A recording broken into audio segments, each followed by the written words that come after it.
श्री नरेंद्र मोदी जी बोले, हमें वैसा भारत बनाना है जो राम राज से प्रेरित हो। ये तभी संभव है जब स्वहित से पहले देश हित हो।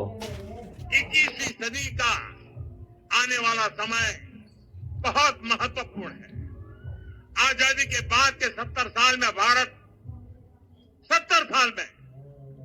विश्व की 11वीं सबसे बड़ी अर्थव्यवस्था बना।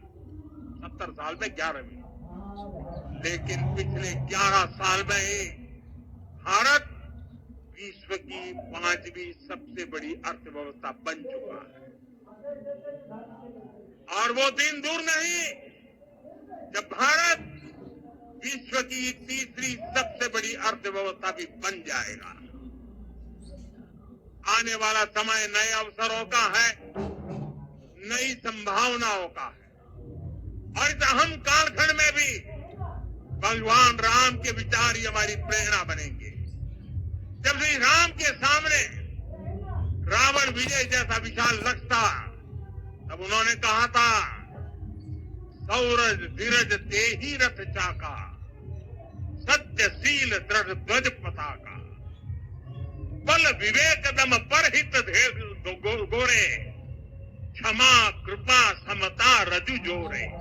यानी रावण पर विजय पाने के लिए जो रथ चाहिए, शौर्य और धैर्य उसके पहिए हैं, उसकी ध्वजा सत्य और अच्छे आचरण की है, बल विवेक संयम और परोपकार इस रथ के घोड़े हैं, लगाम के रूप में क्षमा दया और समता है जो रथ को सही दिशा में रखते हैं।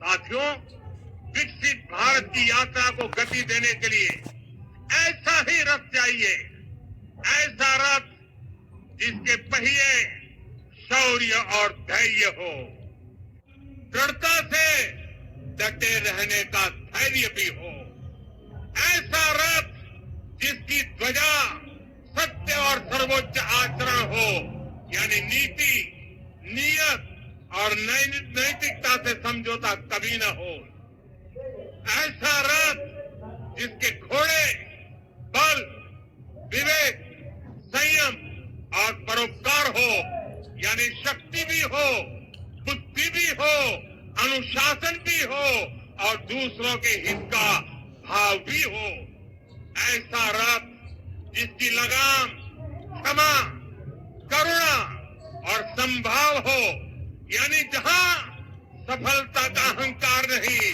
और असफलता में भी दूसरों के प्रति सम्मान बना रहे। और इसलिए मैं आदरपूर्वक कहता हूं, ये पल कंधे से कंधा मिलाने का है, ये पल गति बढ़ाने का है। हमें वो भारत बनाना है जो राम राज्य से प्रेरित हो, और ये तभी संभव है